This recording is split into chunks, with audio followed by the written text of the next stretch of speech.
Hi there, I'm Tracy Smith, and this is Here Comes the Sun, a closer look at some of the people, places, and things we bring you every weekend on Sunday morning. If you haven't yet read it, or now seen it on the silver screen, you've almost certainly heard of Delia Owens' record-breaking first novel, Where the Crawdads Sing. Lee Cowan met up with the writer and her Academy Award-winning admirer. Hello? Hey, Crawdads is back at #1. It holds the record for being #1 for the most weeks. And this was your very first novel? First novel. It's a journey that's attracted all kinds of famous fireflies to Delia's flame, not the least of whom is Academy Award winner Reese Witherspoon. I grew up with women like Delia, and I sat around tables with women telling their stories, and I knew And women drinking whiskey out of a teacup. Yeah. Drinking whiskey. Sometimes in a teacup. Whiskey in a teacup. Sometimes in a mason jar. A Hollywood star and a best-selling author. You can probably see where this is heading. I have, like you, heard the tall tales told about the Marsh Girl. There's more from Delia Owens and Reese Witherspoon coming up a little later in the show. What was it like when you went on set? Did you go down and Oh you my looked at the gosh. set? We were on set different days, Different they sent me pictures from when she saw Daisy in the costumes for the first time. What was it like walking into seeing Kaya's house? Oh, it's surreal because I was so close to the characters, especially Kaya. I had known them for a long time, longer than anybody else. And I felt so deeply about Kaya and Tate and Mabel and Jim and all of them. I just felt like I'd known them for years.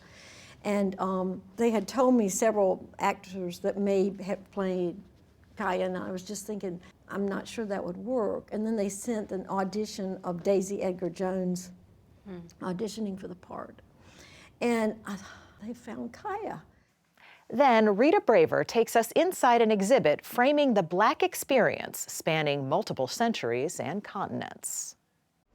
Is there an overall point that this exhibit makes? Yes, I think it shows us how integral Black cultures are to the development of Western civilization, of the modern world. The exhibit looks forward as well as back, with images that celebrate exuberance and beauty, but also reflect continuing struggle and activism. One of the most dramatic works is this photographic self-portrait by non-binary South African artist Zanele Mholi, who used steel wool pads to form the crown. Why'd you make it so big? To have the impact that you see That on the it walls has. today. That's all coming up right here on Here Comes the Sun.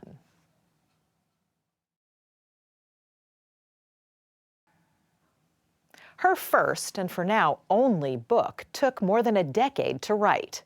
But when Delia Owens finally blessed the world with Where the Crawdads Sing, the accolades, awards, and new experiences kept on coming her way. But as Lee Cowan found out, she's still most at home in the environment that inspired her epic novel turned film. Remember that? You love these things, don't you? I do, especially when they start. You might think becoming one of the world's best-selling novelists would change a person. My property manager wants to cut these, and I'm like, don't you dare. No, I think it's great. I love it. Makes me feel like I'm in the bush. But not Delia Owens. Whether it's driving her ATV through the brush Oh, it does feel good. or wading into a river, Oh, I see a little minnow. she's the same rugged Southern belle that she always was. Before her blockbuster novel Where the Crawdads Sing made her a literary phenom.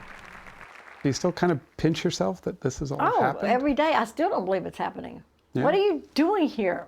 Why are you? You invited us. I mean, CBS Sunday Morning in my living room. I mean, no, I don't believe any of it. To this day, even Putnam, her publisher, can't really believe it, because Crawdads has broken all kinds of records. Hello? Hey, Crawdads is back at #1. It holds the record for being #1 for the most weeks. And this was your very first novel? First novel. It's a journey that's attracted all kinds of famous fireflies to Delia's flame, not the least of whom is Academy Award winner Reese Witherspoon. Haven't 11 million people read this book around the world? Or 12.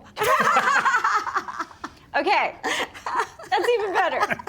It was Witherspoon who plucked Delia out of relative obscurity back in 2018, enthusiastically adding Where the Crawdads Sing to her Hello Sunshine book club. It just blew me away. It felt like when I was reading To Kill a Mockingbird or just any sort of classic Southern literature.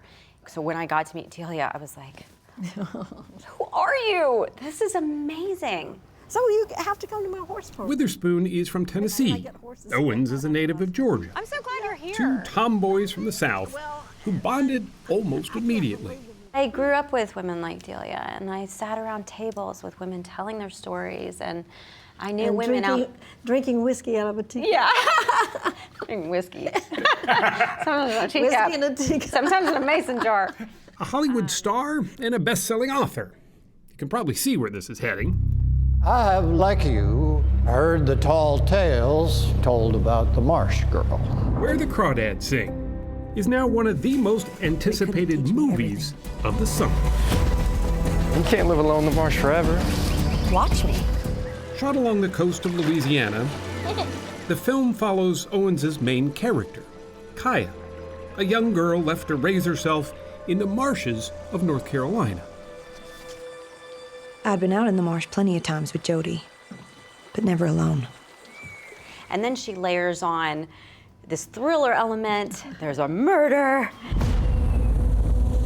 There's no fingerprints on the railing, the grates, nothing. The Marsh Girl. She killed him. I would have loved to have been Kaya. You would have been a great Kaya. I'm a little too old. But that's part of what I loved about it, is like, that's the kind of movies I want to make. I want to be like, I want to be that character. I know what to do. Witherspoon had her hands full just producing the movie. So, up-and-coming British actress Daisy Edgar-Jones was cast in the role of Kaya.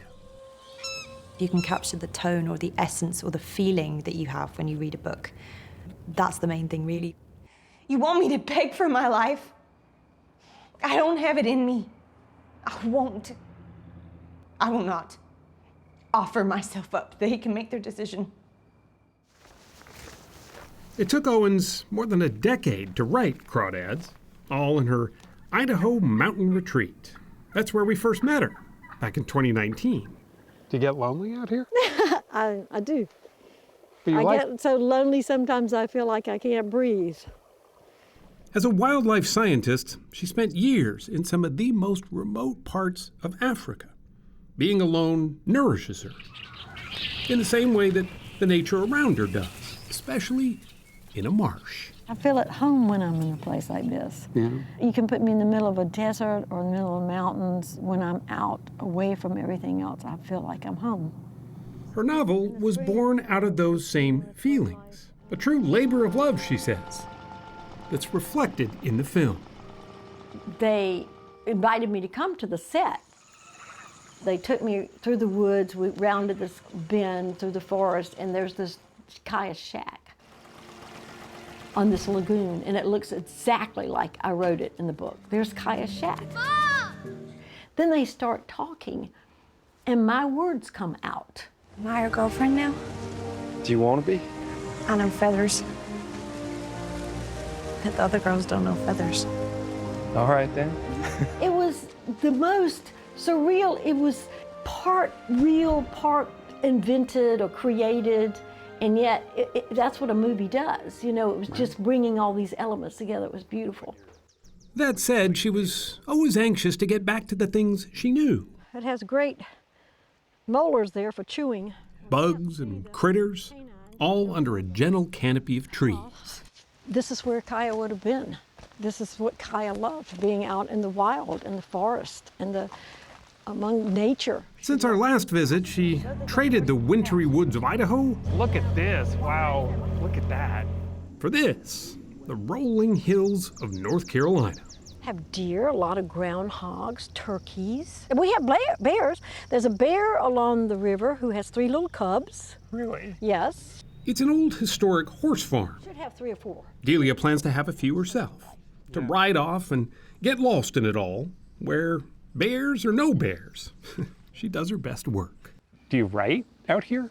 Well, I didn't bring it today, but I always bring a little pad and a paper and a pen, because yes, how can you not write out here? I'm fairly sure that pavement, tarmac, hardens the heart and softens the brain. If that sounds like she's writing her next book, well, she is. The pink ones are the 1800s. She's on her third draft. Is it harder, though? It's harder because I feel the pressure and the expectations are high. I don't want to let anybody down, and I don't know what are the chances of doing this again. If you pose that question to Reese Witherspoon, however, she thinks Delia's chances are pretty good. I'm glad I only have to do this once. All the time. Now, don't say that. You don't know. I'm completely worn out. And I'm excited she's writing another book. We're going to talk in a minute. Not bad for a naturalist who never really looked for the spotlight. She'd settle for the warm glow of a campfire just about any day. And she thinks most of the rest of us probably would too. All the numbers, all the weeks on the bestseller list, I get excited. You've seen me get excited. It is exciting, but that to me is not the most important part. To me, the most important part is to write a story that means something. That connects. To connects us all together. I feel there are a lot of crawdads out there.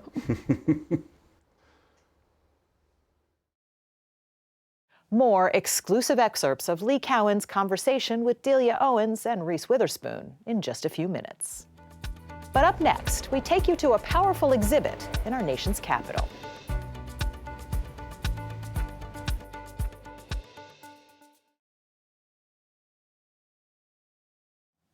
On display at the National Gallery of Art in Washington, D.C., an exhibit featuring stunning, inspirational, celebratory, and sometimes painful works.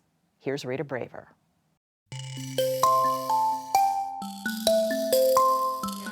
We're looking at works by an array of artists across the Atlantic, from Africa, the Americas, and the Caribbean and Europe, from the 17th to the 21st centuries.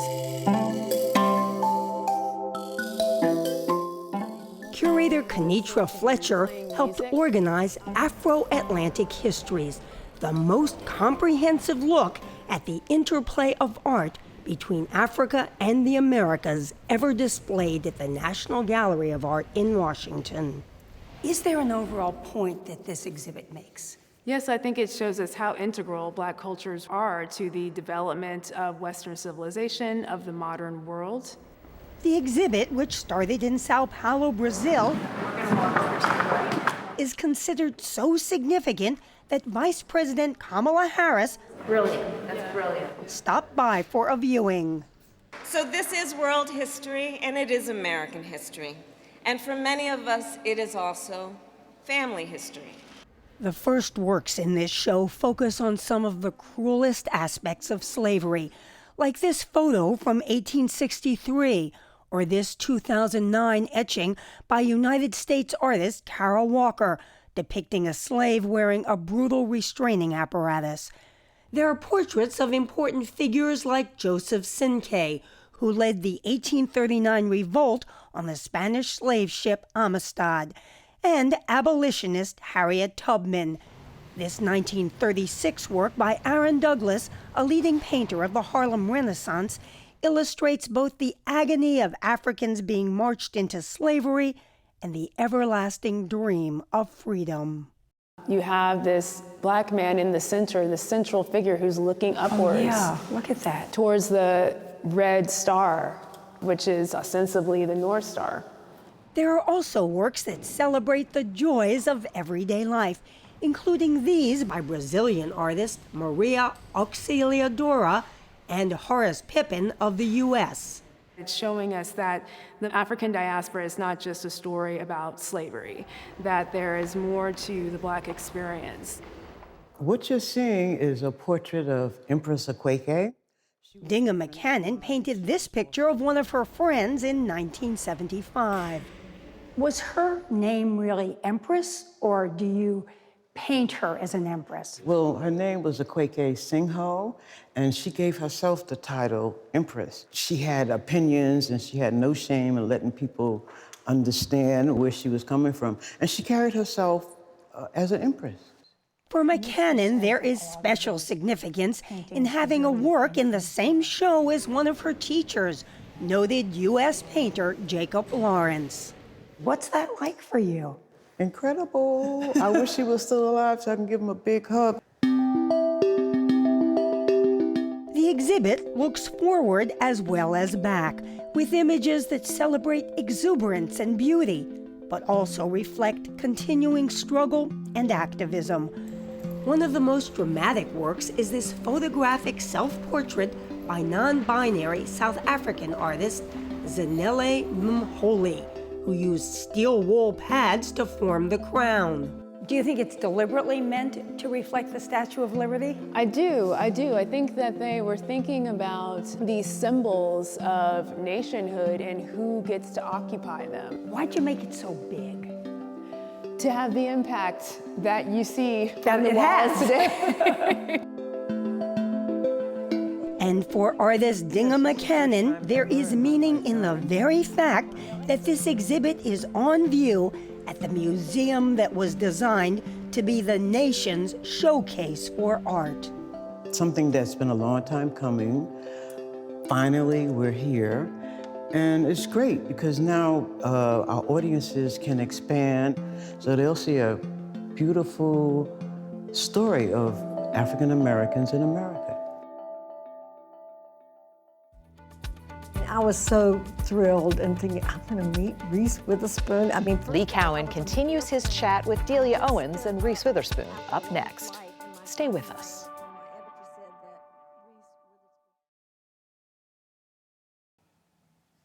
Welcome back. As promised, here's more from author Delia Owens and actor and producer Reese Witherspoon. So tell me about that first meeting. What was that like? Well, first of all, I just fell into this book. Her writing took me back to my childhood. I grew up in the 1990s in Nashville, Tennessee, and I was just such a tomboy. I had a big brother, and he and the 8 other boys in our neighborhood, for some reason there's one girl and 8 other boys.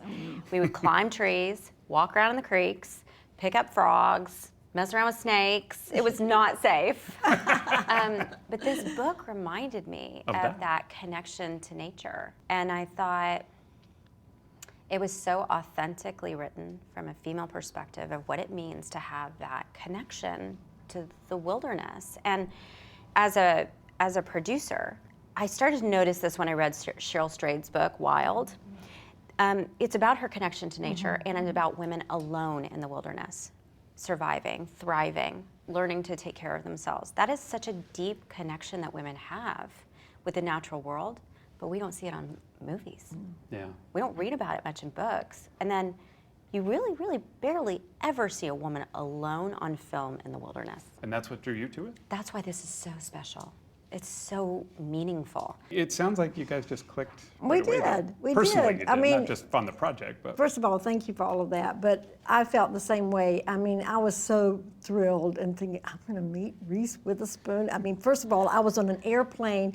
I just stood up after a long flight, and my phone rang, and my editor said that Reese Witherspoon had chosen my book to be the September pick. This was back in 2018. I just started crying. I was standing on the plane, and I just started crying. And people were saying, "Are you okay? Are you okay?" And the lady I'd been sitting next to said, I think she's had good news. And so editor called me about 2 minutes later and said, "Oh, we forgot to tell you you're not supposed to tell anybody. It's a big secret." And I went, "Oops. Whoops. Too late." Everybody. You heard about the book really early, right? I did. You put it on your, yes. You added it to your list we did. Right after. It was flagged for me by a very special person in the publishing world, and I read it immediately. When my dear friend Elizabeth Gabler called and said, we would love to turn this into a movie, and she has the most impeccable, amazing taste in literature and turns them into movies. I just thought, this is exactly the team that needs to shepherd this to the screen. It was that authentic part of the South, though, that also, like, you felt you knew that world. Well, you can't fake it. No, you can't. It's I think that Kaya is a person that so many people can identify with, because what Reese was saying is that all of us end up in a swamp sometime during our lives. We all sometimes feel discriminated against and whatever happens, and Kaya shows us that you can keep going No matter what happens, you can solve your problems on your own. What was it like when you went on set? Did you go down and Oh you my looked at the set gosh. before? We were on set different days, Different but days. they sent me pictures from when she saw Daisy in the costumes for the first time. What was it like walking into seeing Kaya's house? Oh, it's surreal because I was so close to the characters, especially Kaya. I had known them for a long time, longer than anybody else. And I felt so deeply about Kaya and Tate and Maple and Jim and all of them. I just felt like I'd known them for years. And they had told me several actors that may have played Kaya, and I was just thinking, I'm not sure that would work. And then they sent an audition of Daisy Edgar Jones auditioning for the part. And they found Kaya. And then when I got to Louisiana and met her, I never thought that I would stand face to face with Kaya. And there she was. Kaya is very, very timid, but she's also very tough, and she's shy but strong. And so is Daisy. Daisy played all of that so beautifully. The casting was beautiful, and the setting, the way it was set up. I walked around some trees by this lagoon, and then looked up, and there was Kaya's shack. Must be surreal for you. It was surreal.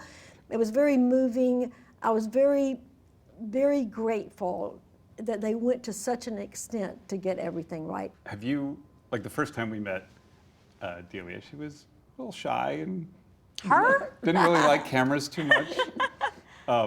But this whole whirlwind, have you seen her kind of blossom in a lot of ways? I mean, it's been incredible to watch the journey of your book being so beloved across the world, and every couple of months you get the calls about more sales and more sales. It must feel incredible.